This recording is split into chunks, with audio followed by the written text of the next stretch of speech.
안녕하세요. 도서 이승태 TV의 이승태 변호사입니다. 이번에 좀 변호사로서 말씀드리기가 애매한 사건이기도 한데, 사실은 이 변호사들의 불성실 변론에 대한 부분이에요. 그래서 저희가 이제 수임료 반환하고 관련돼서 한번 그 유튜브 방송을 해드렸더니 이제 저희한테 종종 질의도 하시고 여쭤도 보시는데, 저는 사실 그분들 입장이 굉장히 이해는 가요. 왜냐하면 한 변호사한테 좀 이 어려운 사정을 좀 해결하기 위해서 맡겼는데 변호사가 잘해주셔야 되는데, 저도 변호사지만 그래서 말씀드리기가 좀 애매한 부분이 있는 거예요. 근데 어느 정도는 뭐 저도 그 변호사 잘못이라고 생각하지는 않아요. 근데 기본적으로 너무 심한 경우가 있거든요. 그러니까 한마디로 사람이 마음이 바뀔 수 있습니다. 제일 많이 들어오는 진정이 뭐냐면, 자기가 이제 저랑 위임계약을 체결했어요. 저희 얘기를 들어보니까 이 변호사님이 마음에 든다. 그래서 위임계약을 체결했는데 그 다음날 아니면 뭐 이틀 있다가 생각해보니까 더 좋은 사람이 생겼어요. 그래서 갑자기 와서 변호사님 저기 착수금 좀 돌려주십시오. 저 못하겠습니다라고 하면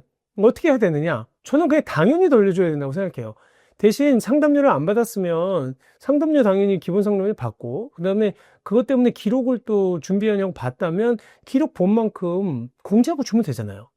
근데 안 준다고 하는 게 문제예요. 그리고 또 하나는, 아니 사람 마음이, 변호사를 선임하는데 마음이 바뀔 수 있는 거죠. 내가 꼭 나한테 무조건 한번 계약하면 무조건 나한테 소송을 해야 되는 건 아니잖아요. 그리고 또 제가 소장을 썼어요. 소장을 썼는데 보내줬는데 그분이 마음에 안 들어요. 무슨 얘기냐면, 너무 시간도 오래 걸렸고, 그리고 또 시간이 오래 걸린 데다가 내용을 보니까 내용도 마음에 들지 않는다. 그리고 내가 얘기해 준 부분이 하나도 반영이 안 됐다. 그러면 그분 입장에서는 변호사님 죄송한데 저는 제가 생각했던 변호사님이 아니네요. 저랑 그리고 잘 안 맞는 것 같습니다. 여기까지만 해주시고 사임계를 내주십시오. 아니 그럴 수 있죠. 그럼 그냥 돌려줘야죠. 그리고 대신 여태까지 진행했던 금액에 대해서만 어느 정도가 들었습니다. 제가 시간이 이 정도 들었고 해서 한 뭐 100만 원이나 200만 원 정도는 돌려드릴 수가 없습니다. 그건 제가 일한 거니까. 이게 상식이라는 거예요. 근데 민법도 그렇게 정해져 있어요. 무슨 얘기냐면, 이 변호사와의 계약은 위임 계약이에요. 위임 계약은 언제든지 해지할 수 있습니다. 대신 언제든지 해지할 수 있는데, 뭐 상대방에게 불리한 시기에 뭐 계약을 해지하게 되면 그 손해에 대해서 배상을 해주도록 돼 있어요. 그리고 또 하나는 법원의 판례가 변호사에게 주는 보수 있잖아요. 착수금이라고 하는 거는 선급금의 성격이 있다. 미리 준 거예요. 그러다 보니까 일이 끝나기 전에 만약에 선고보수는 뭐 별도로 하더라도 그건 승소 조건에 따라 준 거니까, 착수금도 선급금의 성격이 있는데 일을 하다 중간에 그만뒀으면 일한 만큼만 가져가고 나머지 돌려주라는 게 대부분 판결이에요. 근데 변호사들이 위임계약서에다가 착수금은 절대 돌려줄 수 없다 이렇게 적어놓는데, 이거 다 예전에 약관법 위반이라고 다 그 무효인 약관으로 판결을 받았던 사건입니다. 그렇기 때문에 변호사들 돌려주면 돌려주면 돼요. 근데 그거 왜 안 돌려주고 그러는지 잘 이해가 정말 저는 안 가거든요. 저는 변호사 생활 25년 하면서 제일 싫은 게 컴플레인.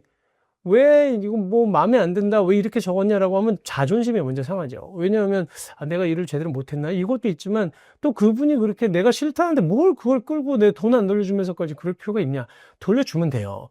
그래서 요즘에 이런 분쟁들이 근데 굉장히 증가하고 있어서, 그 법률신문에 나온 기사가 있어서 좀 설명을 드릴게요. 법률신문에서 단독으로 나온 기사인데, 불성실 변론, 그다음에 재판 불출석, 로펌 변호사 불만 급증, 이렇게 해서 그 소비자원에서 지금 법률 서비스 피해 접수 현황을 지금 정리를 해본 겁니다. 근데 21년도에 25건이었던 게 22년도에 39건, 그 다음에 23년도에 84건, 그 다음에 24년도에 무려 124건까지 올라갔다는 거예요. 그래서 여기에 보면 로펌 이름까지 쫙 써놨어요. 근데 이제 여기에서 이제 많이 우리가 뭐 알고 있는 회사들도 좀 나오긴 했는데, 근데 여기에서도 보면 매년 이렇게 증가하고 있다. 그러니까 23년도에 84건에서 24년도에는 무려 124건으로 47.6%가 증가를 했는데, 기본적으로 이 법률 서비스 관련된 부분에 대해서는 어떤 부분이 주로 있었느냐? 여기에서는 위임계약의 불성실이행, 그러니까 제대로 서면 안 써주고 재판 출석이나 설명을 제대로 안 해준 것, 그 다음에 미흡한 대응으로 인한 계약 해지랑 환불 요구 했는데 안 해주더라. 그 다음에 또 하나는 불성실한 법률 대리에 따른 착수금 전액 환급. 근데 뭐 전액은 못 돌려주겠죠. 어쨌든 이런 부분이 많았다는 거고, 그 다음에 수임계약 취소에 따른 계약금 환급. 내가 못하겠다 하다 보니까, 이거는 지금 어떤 이유에서든지 계약을 취소하고 해지하고 달라, 이런 부분이에요. 그 다음에 사전 검토 없이 사건을 수임했어요. 그러니까 무조건 수임을 했는데, 그 일방적으로 이제 갑자기 사임하는 경우, 나 이거 못하겠다, 일방적으로 변호사가 사임하고도 돈을 안 돌려주는 경우가 있었나 봐요. 그리고 또 소비자들 입장에서 보면, 파산 신청 시에 채권 자료를 누락해서 발생한 손해가 있었다는 거예요. 그러니까 서류 잘못 제출해가지고 손해본 거, 그 다음에 재판 일정에서 참석 못해서, 그 재판에 참석 못해서 착수금 일부를 환급 요구했다는 것. 그 다음에 변호사 과실로 화해가 성립돼서, 그러니까 조정이 됐는데 당사자 의사를 묻지 않고 했거나 아니면 이의를 해달라고 했는데 이의를 못 해가지고 확정된 경우에 손해배상 요구. 뭐 이런 부분들이 있었다는 거거든요. 그리고 또 과도한 변호사 성공 보수를 조정 요구했는데 안 들어줬다. 뭐 이런 것들이 있었다고 하는데, 기본적으로는 뭐 여기 인터뷰하신 뭐 법조윤리협의회 위원장님께서는 뭐 이게 분사무소가 많은 그 로펌들이 실질적으로 로펌이 아니고 개인형 사무소일 가능성이 높다. 그러니까 그 회사가 뭐 분사무소냐 아니면 주사무소냐 이걸 떠나서 변호사가 이게 통제가 돼야 되거든요. 저도 저희 사무실에 변호사가 20명이나 되지만 제가 일일이 다 사건을 체크하지 않으면 어디서 누수가 생기는지 모릅니다. 정말. 그렇기 때문에 계속 끊임없이 그 많은 사건들을 다 볼 수는 있습니다. 계속 저희가 그 같이 회의하고 매주 보고받고, 그 다음에 재판자가 직접 출석하는 재판은 제가 당연히 보지만 출석을 못하는 경우라고 하더라도 보고받고 우리가 오늘은 무슨 얘기를 해야 될지 이거 컨트롤이 돼야지만 이게 법률 사무소가 돌아갈 수 있는 거예요. 안 그러면 사실은 어서 변호사들이라고 하는 경우가 변호사 1년차, 2년차 일을 배우는 친구들도 있는데 그 친구들이 다 판단하고 할 수 없는 부분들이 있거든요. 사건 수임할 땐 내가 하겠다고 해놓고 다 맡겨놓을 수는 없지 않습니까? 그리고 나는 신경도 안 쓰고 그 사건이 어떻게 돌아가는지 모르면 안 되죠. 그리고 또 의뢰인하고는 끊임없이 소통해서 묻고 답하고, 그리고 만약에 문제가 있어서 난 못하겠다고 하면 계약 해지하고 돌려주는 게 맞죠.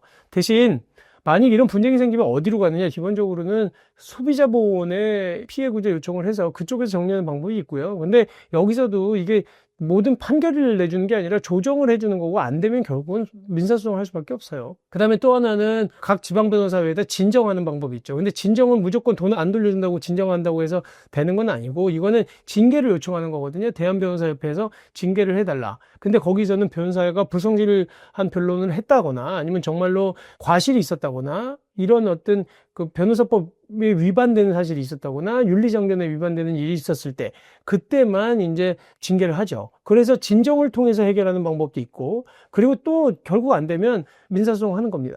돈 돌려달라. 지급명령을 신청하고 또 지급명령에 이의하면 소액사건이 돼도 민사소송 제기해서 돈 돌려달라라는 소송을 할 수밖에 없는 거예요. 뭐 제가 사실은 이런 길을 변호사이면서도 알려드리는 거는 뭐 저도 자유로울 수는 없지만 그렇게 해야 의뢰인들한테 신뢰받는 법조인들이 되지 않을까라는 생각에서 말씀을 드립니다. 네, 오늘 방송은 이것으로 마치도록 하겠습니다. 감사합니다.